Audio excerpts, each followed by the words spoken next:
Hello, everyone. Today we'll learn about the obligation or the non-obligation of women to study Torah on Shabbat. We've been discussing the Torah study of men so far, and tomorrow we'll already go into the part of the special editions of the Tefillah on Shabbat, of the prayer. So the Rav and also the Talmud brings a verse that they understand is only directed for men, and it's from Joshua. So really, the truth is that we have a rule that we don't learn mitzvot from the prophets. We only learn like how to keep the mitzvot, but we don't have any additional mitzvot. So it's pretty strange that the rabbis saw this as the fulfillment of the mitzvah of Torah study. But in terms of our discussion for the difference between men and women, it's important to see that there's two men that were given this kind of obligation. So in the first chapter of Joshua, he has a vision of Hashem speaking to him. He is one of our prophets. And so Hashem says to him, "Rak chazak ve'emad meod lishmor v'lasot et kol Torah asher tzivcha Moshe avdi." You should keep everything that my servant Moses taught you, and do not divert from it or deviate from it either to the right or to the left. So this sounds like a blessing, meaning if you don't deviate from the Torah, you will be successful in everything that you do. It doesn't sound so much like a commandment. It sounds like giving encouragement and a benefit, just like when Avram was first told, Lech Lecha, it was for his benefit. That's what the language of the verse sounds like. But then the second verse is actually sounds more like a mitzvat lo ta'aseh, thou shall not. So lo yamush sefer haTorah ze mipicha, you should not let this book of Torah from your mouth, and you shall study it day and night. And Rabbi Nehorai, by the way, in connection with Chanukah, learned a very interesting thing. Somebody asked him if he's willing to teach or allowing his son to learn Greek philosophy. And he said that the Torah says, "Ve'agita bo yamam v'layla," you should study it day and night. And so, if you can find a time that's not day and not night, I'll be willing for my son to learn Greek philosophy.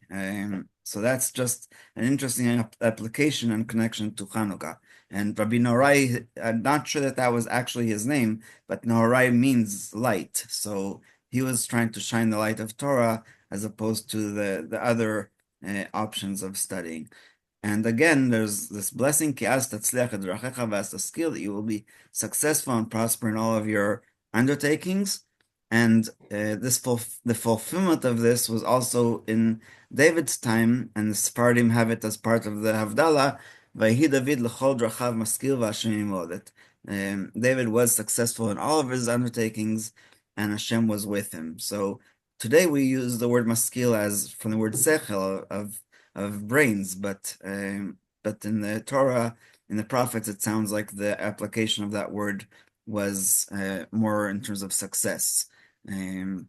So those are the two verses that I wanted to show you about men being commanded to learn the Torah and to be continue to study even after they learned everything that they need to.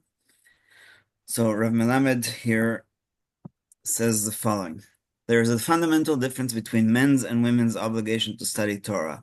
Men, even after they have learned all of the halacha and the fundamentals of faith, are still obligated to set aside time to study Torah and to review and deepen what they have already learned. The directive, let not this book of the Torah cease from your lips, study it day and night, which we just read, is directed at them.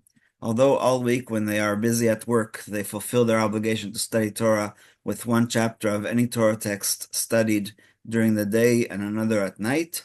That's what the Gemara Menachos says. On Shabbat, men must fulfill the verse according to its straightforward meaning, as the sages say, you should dedicate Shabbat to Torah alone. And obviously we already learned that it should be half and half, and that there's specific time allocated for Torah study and specific time for resting and for eating, and eating pleasurable things and not something that's too heavy. All of that we have discussed. And now, just to conclude this part of Torah study, women are not obligated to set aside time for Torah study, but they are obligated to know what the Torah says about how to live life, so that Torah will illuminate and guide their paths in the realms of halacha as well as theology and morals. Because women sometimes interact with people and they might ask them questions that they don't know. So, because not all schools today, even today, teach the girls things that they teach men who supposedly are supposed to be more involved in the world.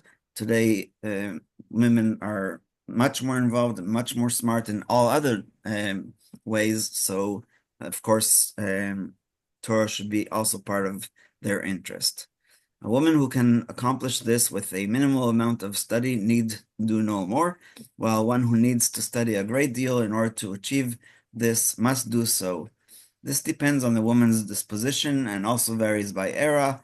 There were times when a small amount of learning was sufficient for most women, but nowadays, when life is more complicated and general wisdom has proliferated, women must study more halacha, theology, and works of moral instruction. Since women are not obligated to set aside time to study Torah every day and every night, they are also not obligated to dedicate half of Shabbat to learning. However, since Torah makes both men and women happy, there is a mitzvah for women to study Torah on Shabbat because it is included in spiritual Oneg Shabbat. Additionally, women are obligated to study halacha and theology. As Shabbat is both a holy day and a day on which the Torah was given, it is a fitting time for Torah study and an appropriate time for women to set aside to study halacha and theology. So the suggestions are, to be there for Torah reading, to be there for Haftarah, to hear the sermon. If there is a class that's specifically for women, that's also very encouraged. In Har Bracha, there's many groups of women that gather in friends' houses to read Tehillim on Shabbat afternoon, and in the summer they also do Pirkei Avot. So I think that that's a very good combination because Pirkei Avot is both Torah study and direction in life. Nevertheless, since according to the letter of the law, they are not obligated to set aside time to study Torah, in the years when they are busy with childcare, they do not have to set aside time to learn Shabbat. However, women who are not busy taking care of children should study a great deal on Shabbat in a joyful and relaxed manner.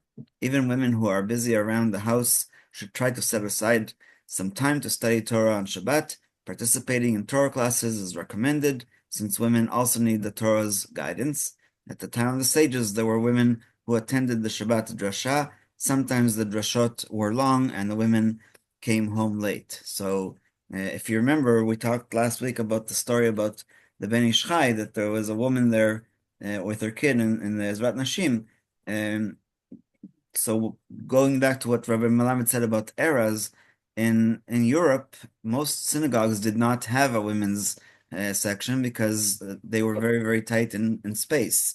In the ghettos, especially, I know that my daughter was in Rome, and in the great synagogue, there is now a big Ezrat Nashim, but when the shul was in the ghetto on the bank of the Tiber River, there was no women's section, and so that was not possible. But today, Baruch Hashem, we have a lot of room and a lot of opportunities, and in most synagogues, there's also study rooms where we can gather for a class, either during the week or on Shabbat.